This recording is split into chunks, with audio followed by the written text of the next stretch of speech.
नमस्कार, मैं हूँ श्रुति चांदान। आप देख रहे हैं स्टार चर्चा न्यूज। देखते रहिए आज के खास समाचार। बड़े लोकसभा चुनाव की मतगणना में महिला कर्मचारियों को ही मतगणना में लगाया है। लोकसभा चुनाव के लिए जिले के 4 विधानसभा क्षेत्र में हो रही मतों की गणना यहां पीजी कॉलेज में हो रही है। खास बात यह है कि प्रशासन ने मतगणना के नवाचार में 400 महिला कर्मचारियों को लगाया है और सभी कर्मचारियों ने पिंक साड़ियां पहनकर काउंटिंग शुरू की है। लोकसभा चुनाव में मंदसौर सीट से इस बार भी कांग्रेस और भाजपा के प्रत्याशियों से ही खास मुकाबला है। इस सीट में मंदसौर, नीमच समेत रतलाम जिले की 8 विधानसभाएं शामिल हैं।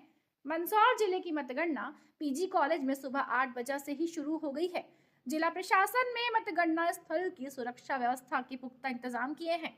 जिला प्रशासन ने इस बार भी विधानसभा चुनाव की तर्ज पर मतगणना के इस खास काम में सरकारी विभागों में पदस्थ 400 महिला कर्मचारियों को ही लगाया है। इस काम को तत्परता से करने के लिए प्रशासन ने तमाम महिला कर्मचारियों को 3 बार अतिरिक्त ट्रेनिंग भी दी थी। काउंटिंग के लिए प्रशासन ने यहाँ प्रत्येक विधानसभा क्षेत्र में 2 कमरे अलॉट किए हैं। कुल 8 कमरों में ईवीएम मशीनों से मतगणना में 370 कर्मचारी अधिकारी तैनात हैं। इतना ही नहीं, इन कक्ष की प्राथमिक सुरक्षा का जिम्मा भी महिला कर्मचारियों को ही सौंपा गया है।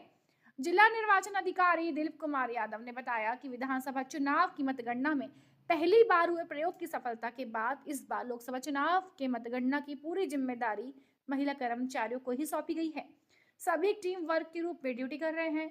मतगणना में यहाँ महिला कर्मचारियों द्वारा पहना गया पिंक साड़ियों का ड्रेस कोड भी आकर्षण का केंद्र है। साथ ही वहीं कांग्रेस प्रत्याशी दिलीप सिंह गुर्जर ने ईवीएम मशीनों को लेकर बड़ी आपत्ति ली और जिला कलेक्टर दिलीप कुमार यादव को शिकायत दर्ज करवाई। Star 24 news Mandsaur. आज 4 तारीख को मंदसौर लोकसभा क्षेत्र की यहाँ पे काउंटिंग स्टार्ट हुई है। यहाँ पे मंदसौर विधानसभा की जो चारों विधानसभाएं हैं मंदसौर जिले की, उनकी काउंटिंग हो रही है। नीमच में काउंटिंग हो रही है 3 की, एक जावरा में हो रही है रतलाम जिले में। जो पोस्टल बैलेट है पूरी यहीं पे हो रही है। सुबह 7 बजे हमने सारे स्ट्रॉन्ग रूम कैंडिडेट्स और उनके एजेंट्स की उपस्थिति में खोले हैं। उसके बाद में 8 बजे पोस्टल बैलेट की और 8:30 बजे ईवीएम स्टार्ट कर दी हमने। पूरी पिंक काउंटिंग है जैसा कि विधानसभा टाइम में भी था, और विधानसभा में भी सभी महिलाओं ने काउंटिंग कराई थी, तो उसका एक्सपीरियंस सभी महिलाओं को है, उत्साहित है। सभी ने आपने देखा होगा पूरा पहनावा, और सभी पूरी थीम हमारी पिंक है, पूरी टेंट और टेबल से लेके सभी थीम पूरी पिंक है। तो आई थिंक बहुत ही उत्साह के साथ सभी महिलाएं करा भी रही है। आप इसको कवरेज भी आप दे ही रहे हो, आपने देखा होगा, तो बहुत ही अच्छे से हम करा लेंगे। राउंड्स क्योंकि अब की बार ज़्यादा है, 20 राउंड है, तो काउंटिंग वेल इन टाइम पहले ही कंप्लीट होने का हमारा विश्वास है कि हो जाएगी। सर कितनी महिला हैं कर्मचारी और कौन से विभाग से? आप सभी जो counting supervisor, counting assistant, micro observer सभी को अगर मिलाते हैं तो अराउंड 400 के आसपास होते हैं। सिक्योरिटी में भी हमने प्रीफर किया है कि महिलाएं रहें जो अंदर के कॉर्डन में हमारे हैं। प्लस जो ईवीएम लाने के लिए, कैरी करने के लिए हर राउंड 20-20 महिलाएं एक विधानसभा में है, तो टोटल एम्प्लॉइज मिला के आपको 1000 के आसपास होंगे जो इसमें है पूरे। क्या अरेंजमेंट? और सिक्योरिटी की पूरे 3 लेयर सिक्योरिटी हमारी है। अंदर सीएपीएफ है, देन एसएफ है अपनी, और फिर डिस्ट्रिक्ट पुलिस है। और मीडिया के लिए हमारे अलग से कक्ष है, एजेंट्स के लिए अलग से एंट्री है, मोबाइल उनके बाहर रखवाए गए हैं। अंदर सभी एम्प्लॉइज़ के आई कार्ड्स बने हुए हैं और सभी के मोबाइल बाहर रखवाए गए हैं। तो पूरा एक सिक्योर सिस्टम, और जितना इलेक्शन कमीशन की गाइडलाइन है उसी के हिसाब से अरेंजमेंट किया गया। ईवीएम को लेकर कुछ आपत्ति आप दर्ज करा रहे हैं, क्या पूरा मामला है? नहीं, निश्चित रूप से एसएलयू के संबंध में हमने जो जावरा की हमारे आलोट की और रतलाम जिले की एसएलयू समय पर जमा नहीं हुई थी, ना हमारे राजनीतिक प्रतिनिधियों को वहाँ पे बुलाया था। जब हमने इस बात की आपत्ति उठाई कलेक्टर रतलाम के संबंध में, तो उसके चुनाव को हमने शिकायत दर्ज कराई थी, परंतु उसमें कोई रिस्पांस हमें नहीं मिला। हमने सिर्फ इतना बोला कि हमारे जो आप हमको, जबकि सुप्रीम कोर्ट के वो चुनाव के निर्देश है कि जब भी एसएलयू जमा हो तो हमारे प्रतिनिधि को बुलाए। मंदसौर में भी सबको बुलाया गया, नीमच में सबको बुलाया, परंतु वहाँ पर रतलाम जिले के अंदर बुलाया नहीं गया था, जिसमें कि 5-6 विधानसभा है, उज्जैन की भी विधानसभा है, हमारे मंदसौर की जावरा है, और झाबुआ की रतलाम है। तो हमको ना प्रोसीडिंग रसीद दी, ना टीवी कैमरे के फुटेज दिए गए। तो ये बोले कि हम आपको जो काम का कार्रवाई करना करें, इस प्रकार से जवाब हम लोगों को मिला। और जहाँ तक यहाँ पर जो अब चुनाव निकल रहे हैं, जो हमारी मशीनें, जो हमारे कार्यकर्ताओं ने जो 74-75% पे जो बंद हुई थी, ये मशीन जो पैकिंग हुई थी, अब वो सब मशीनें 97-99% तक चार्ज बता रही। जहाँ ये सब चार्ज बता रही, वहाँ बीजेपी एक तरफा, जो कांग्रेस के क्षेत्र है वहाँ पे भी एक तरफा जीत रही है। आपने इस बात की शिकायत कहाँ कर करी? हमने कलेक्टर को दी, कलेक्टर का साहब का कहना है, मंदसौर कलेक्टर, ये एक सामूहिक शिकायत दे दो, जबकि हम चाहते हैं कि हाँ, हर बूथ की, हर पोलिंग की अलग अलग दे, परंतु इसके संबंध में ऊपर भी हमने शिकायत की।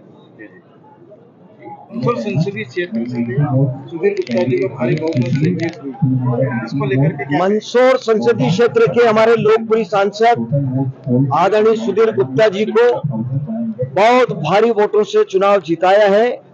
इस संसदीय क्षेत्र की जनता को भी और भारतीय जनता पार्टी के हमारे सभी देवतुल्य कार्यकर्ताओं को भी मैं हृदय से उनका आभार व्यक्त करता हूं, उनको मैं धन्यवाद देता हूं कि उन्होंने परिश्रम की पराकाष्ठा की है और यशस्वी प्रधानमंत्री जी नरेंद्र मोदी जी के मार्गदर्शन में, उनके नेतृत्व में जो काम हुए हैं, उन सबसे प्रभावित होकर के यह निर्णय दिया है जनता ने और पूरा आशीर्वाद दिया है। यह हमको प्रसन्नता है और ये खुशी की बात है। भाजपा का एक बड़ा लक्ष्य था 400 पार का, तो इस लक्ष्य को लक्ष्य था, जब कोई लक्ष्य रखते हैं तो लक्ष्य बड़ा लक्ष्य रखते हैं और लक्ष्य अगर प्राप्त नहीं हो पाया तो हम मंथन करेंगे। जनता ने अगर कोई निर्णय दिया है तो निर्णय स्वीकार है। प्रजातंत्र में जनता जो निर्णय देती है उसको स्वीकार करना चाहिए और हम स्वीकार कर रहे हैं, हम मंथन करेंगे। मंदसौर में कांग्रेस कार्यकर्ताओं ने एक ईवीएम को लेकर के आपत्ति जताई। ये बौखलाहट है, ये मन की बौखलाहट है, ये पराजित होने की बौखलाहट है। अब किस प्रकार के विकास कार्य होंगे? सारे विकास कार्य केंद्र की सरकार ने नरेंद्र मोदी जी के नेतृत्व में, मुझे लगता है कि जितने विकास के काम हुए, मध्य प्रदेश की सरकार में जितने विकास के काम हुए, हमारे पूर्व मुख्यमंत्री शिवराज सिंह जी के नेतृत्व में हुए थे, डॉक्टर मोहन यादव जी के नेतृत्व में अभी काम चल रहे हैं। ये से लगातार जितने विकास के काम हुए वो सारे के सारे भारतीय जनता पार्टी की सरकार में ही हुए हैं। कांग्रेस ने कोई काम नहीं किया, इसीलिए कमलनाथ जी छिंदवाड़ा में उनके पुत्र चुनाव हारे, दिग्विजय सिंह जी राजगढ़ में चुनाव हारे। ये सब नेता चुनाव इसलिए हारे कि उन्होंने जनता के बीच में काम कुछ किया नहीं, इसलिए उनको परिणाम भोगना पड़ा। मंदसौर का स्थानीय शिवना शुद्धिकरण। अच्छा, सारे मुद्दे मुझे लगता है कि जब सरकार बन रही है, प्रधानमंत्री जी शपथ लेंगे तो हम प्रदेश सरकार की ओर से करेंगे। धन्यवाद। भारी बहुमत से जीत हुई है, क्या कहेंगे? नहीं, देखिए, जीत अपने आप में प्रसन्नता का विषय होता है और जब जीत आती है तो कहीं न कहीं लोगों का परिश्रम सामने प्रकट होता है। हमारे उप मुख्यमंत्री जगदीश देवड़ा जी के नेतृत्व में हम इस चुनाव को लड़े हैं और इसीलिए सारा श्रेय भारतीय जनता पार्टी की सरकार, भारतीय जनता पार्टी के कार्यकर्ता और इस क्षेत्र के जन जन को श्रेय है, जिन्होंने हमारी विचारधारा को पसंद किया है और कार्यकर्ताओं ने अपना जीवन का श्रेष्ठ लगाकर और इस सीट को ऐतिहासिक जीत की ओर ले जाने का प्रयास किया है। जनता ने एक विकास कार्यों को लेकर के मतदान किया है और भारी बहुमत से बीजेपी की जीत हुई है, तो इस तरह के जनता को विश्वास में किस प्रकार से? देखिए, एक बात है कि मंदसौर संसदीय क्षेत्र राष्ट्रीय मैप पर आया है विकास के, अधोसंरचना के क्षेत्र में बहुत अभूतपूर्व कार्य हुआ है और इसीलिए जनता को विश्वास इस बात का था कि क्षेत्र का विकास गंभीरता से किया जा रहा है और जनता ने अपना ये स्नेह वोटों के रूप में मेरी पार्टी को दिया है, नरेंद्र मोदी जी को दिया है, विकास को दिया है।